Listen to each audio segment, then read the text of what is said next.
I know, you guys are hungry. You guys are hungry.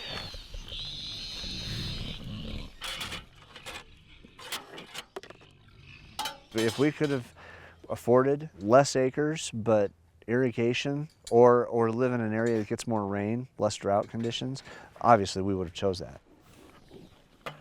Most day it is bone dry, and you're really watching the weather, hoping you're going to get some rain. This is only the second snow that we've gotten. With the wind, it just blows all of the snow that we do get away or dries things out super fast. So even the moisture that we do get doesn't really soak into the ground.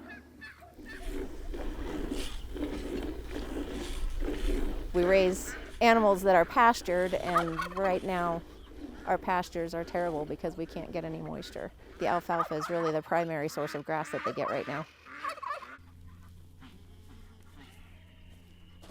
When we first started doing this, I mean, the price of hay for just a standard little square bale was like $6, $7.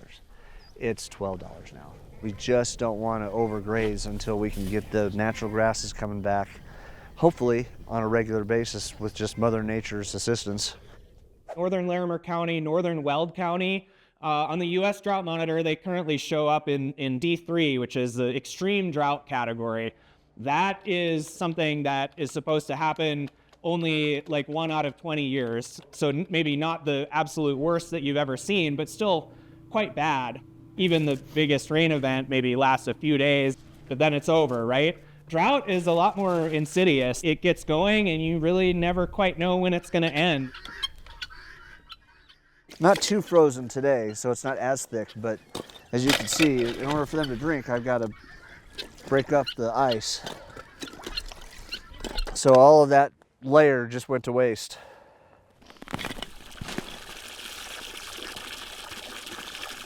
There's just so many unknowns and things we can't plan for.